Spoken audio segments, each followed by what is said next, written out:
తెలుగు జర్నలిస్టులు 2024 జాబితా విడుదల 40 విభాగాల్లో ఉభయ తెలుగు రాష్ట్రాల నుండి 41 మంది ఎంపిక ప్రజాగళాన్ని తన కలంగా మార్చుకుని వివిధ విభాగాల్లో ఉత్తమ సేవలు అందించి జర్నలిస్టులను తెలుగు జర్నలిస్టుల సంక్షేమ సంఘం తెలంగాణ జర్నలిస్టు సంక్షేమ సంఘం సంయుక్త ఆధ్వర్యంలో ఉత్తమ తెలుగు జర్నలిస్టు పురస్కారాలు అందజేస్తుంది. త్వరలోనే హైదరాబాద్లో పురస్కార ప్రదానోత్సవ కార్యక్రమం. ఈ కార్యక్రమంలో తెలుగు జర్నలిస్టుల సంక్షేమ సంఘం వ్యవస్థాపక అధ్యక్షులు మేడవరపు రంగనాయకులు, తెలంగాణ జర్నలిస్టుల సంక్షేమ సంఘం వ్యవస్థాపక అధ్యక్షులు అన్నం చిన్ని వెంకటేశ్వరరావు, తెలంగాణ రాష్ట్ర గౌరవ అధ్యక్షులు మిద్దెల జితేందర్, తెలంగాణ రాష్ట్ర అధ్యక్షులు గజ్జల శ్రీనివాస్, ఉపాధ్యక్షులు గుర్లకత్తి శ్రీనివాస్, బోడిపట్టి సుబ్బారావు, తెలంగాణ జర్నలిస్టుల సంక్షేమ సంఘం social media incharge Bapatla Krishnamohan, super TV news MD Chunduru Srinivasarao తదితరులు పాల్గొన్నారు.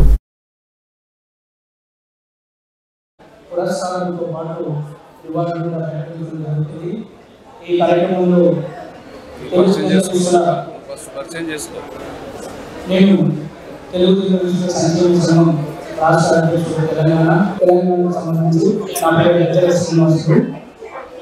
ఈ తెలుగు జర్నలిస్టుల సంక్షేమ సంఘం జాతీయ అధ్యక్షుడు శ్రీ మేడవరపు రంగనాయకులు గారు, అదేవిధంగా తెలంగాణ జర్నలిస్టుల సంక్షేమ సంఘం వ్యవస్థాపక అధ్యక్షుడు శ్రీ ఆనంద్ వెంకటేశ్వరరావు గారు, అదేవిధంగా తెలుగు జర్నలిస్టుల సంక్షేమ సంఘం తెలంగాణ రాష్ట్ర గౌరవ అధ్యక్షుడు శ్రీ మిద్దెల జితేందర్ గారు, అదేవిధంగా తెలుగు జర్నలిస్టుల సంక్షేమ సంఘం ఆంధ్రప్రదేశ్ ఉపాధ్యక్షుడు సుబ్బారావు గారు, తెలంగాణ ఉపాధ్యక్షుడు గిలకత్తుల శ్రీనివాస్ గారు, అదేవిధంగా సూపర్ టీవీ ఎండి శ్రీనివాస్ గారు, మా మీడియా కన్వీనర్ బాపట్ల కృష్ణమోహన్ గారు ఈరోజు ఈ కార్యక్రమంలో పాల్గొనడం జరిగింది.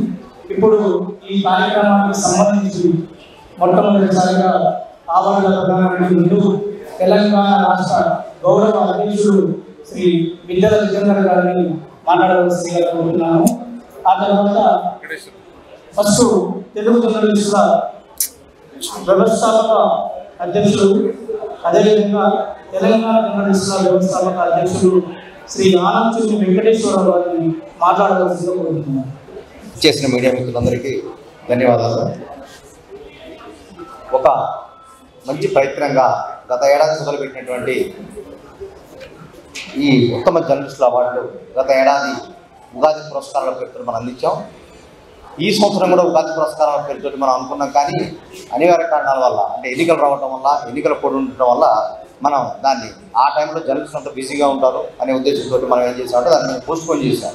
అది కూడా ఇదే ప్రశ్నలో అనౌన్స్ చేసాము.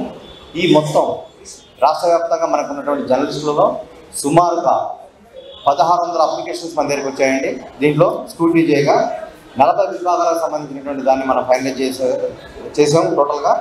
దీంట్లో సీనియర్ పాత్రికేయులైనటువంటి భాషాధికారి గారికి జీవిత సాఫల్య పురస్కారం ఇవ్వాలని చెప్పి కంపెనీ నిర్ణయించింది. అలాగే మిగతా పేర్లన్నీ అనౌన్స్ చేస్తారండి.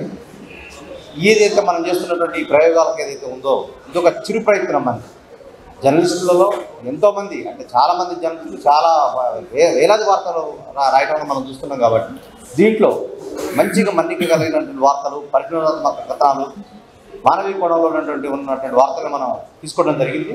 దాన్ని దృష్టిలో పెట్టుకొని మనం ఈరోజు ఈ కార్యక్రమం ఏర్పాటు చేసాం. దీనికి సంబంధించేసి త్వరలో ఈ అవార్డు కార్యక్రమం హైదరాబాద్లో చేయబోతున్నాం. మన retired supreme court retired justice LV Ramana గారు, ఇంకా మిగతా ముఖ్య అతిథులందరినీ కూడా మనం ప్లాన్ చేస్తున్నాము. ముఖ్యమంత్రి గారిని, మళ్ళీ అలాగే సమాచార శాఖ మంత్రి పొంగులేటి శ్రీనివాస్ రెడ్డి గారిని అందరూ కూడా మనం ఇన్వైట్ చేద్దామని చెప్పి ప్లాన్ చేసుకున్నాము. ఇక ఇలాంటి ప్రయత్నాలని మిగతా జర్నలిస్ట్ సంఘాలు, అట్లే ప్రసాకార్మి కానివ్వండి, మిగతా వాళ్ళు కానీ చేస్తే ఎక్కువ మంది జర్నలిస్టులకు ప్రోత్సహించినట్టు అవుతుంది. జస్ట్ ఇక్కడ మేము అనౌన్స్ చేసేది ఏదైతే ఉంటుందో ఈ 40 విభాగాలకు సంబంధించినటువంటి పెద్దలు అనౌన్స్ చేస్తారు. ఇది 2 తెలుగు రాష్ట్రాల్లో ఉన్నటువంటి, అంటే అక్కడ తెలుగు జర్నలిస్టు సంక్షేమ సంఘం ఆంధ్రప్రదేశ్ తెలంగాణ విభాగాల వార్డు, తెలంగాణ జర్నలిస్టు సంక్షేమ సంఘం పేరుతోటి మనం, అంటే 2 జర్నలిస్టు సంక్షేమ సంఘాలు సంయుక్తంగా మనం చేస్తున్నప్పుడు ప్లాన్ చేసాం. దీనికి సంబంధించేసి చాలా కేటగిరీలు, డిఫరెంట్ కేటగిరీస్లో ప్రతిభ చూపించినటువంటి వాళ్ళందరికీ కూడా జర్నలిస్టులకి ఇది ఇప్పుడు అవార్డు రాలేదని నిరుత్సాహపడకుండా, ఇది నిరంతరం జరుగుతున్న ప్రక్రియ కాబట్టి డెఫినెట్గా డిసప్పాయింట్ లోన్ కావాల్సిన అవసరం లేదు. డెఫినెట్గా చాలామంది మా దృష్టిలో ఉన్నారు. బట్ అక్కడ ఉన్నటువంటి ఫీల్డ్స్ తక్కువ కాబట్టి మనం ప్రతి సంవత్సరం ఇచ్చేది ఒక 40 ఫిగరే కాబట్టి ఆ 10 దాంట్లో మనం మళ్ళీ మిగతా వాళ్ళను కూడా మనం ప్రోత్సహించే దిశలో మనం ముందుకెళ్దాం అనుకుంటున్నాం. ఈ అవకాశం ఇచ్చినటువంటి అందరికీ కూడా ధన్యవాదాలు తెలియజేస్తున్నాను. జర్నలిస్ట్ సంక్షేమ సంఘం వ్యవస్థాపక అధ్యక్షులు మిత్రులు మేడవరపు రంగనాయకులు గారిని మాట్లాడుతుందో కోరుతున్నాను. నా పేరు మేడవరపు రంగనాయకులు, తెలుగు జర్నలిస్టుల సంక్షేమ సంఘం వ్యవస్థాపక అధ్యక్షులు. అర్ధరాత్రి చిమ్మ చీకట్లో చితికిన బతుకుల గాథలను ప్రపంచానికి పరిచయం చేసే జర్నలిస్టులు వారి కుటుంబంలో కమ్ముకున్న చీకట్ల గురించి ఆలోచించరు. రాజకీయ నాయకులు, అధికారులు, వివిధ రంగాల్లో ప్రముఖుల జీవితాలను ప్రజలకు పరిచయం చేసే జర్నలిస్టులు వారి జీవితంలో ముసురుకున్న కష్టాలను బయట ప్రపంచానికి చెప్పేందుకు ఇష్టపడరు.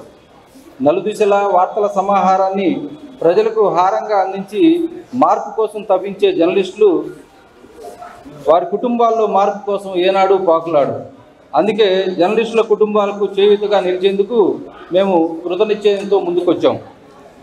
ఉభయ తెలుగు రాష్ట్రాల్లో పనిచేస్తున్న జర్నలిస్టుల సంక్షేమాన్ని దృష్టిలో ఉంచుకొని ఐక్యత, సంక్షేమం, భరోసా నినాదాలతో తెలుగు జర్నలిస్టుల సంక్షేమ సంఘం అంకురార్పణ జరిగింది.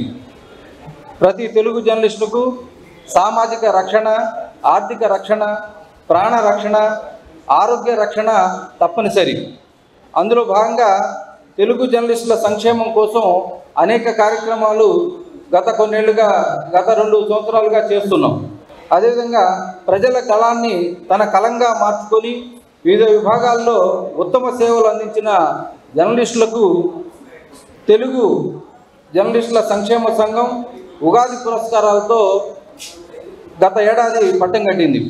ఇలా ఉభయ తెలుగు రాష్ట్రాల్లో ప్రతిభ కలిగిన జర్నలిస్టులను అవార్డులతో పాటు అంటే పురస్కారాలతో పాటు నగదు పురస్కారం కూడా అందజేసి వారిని గౌరవించింది.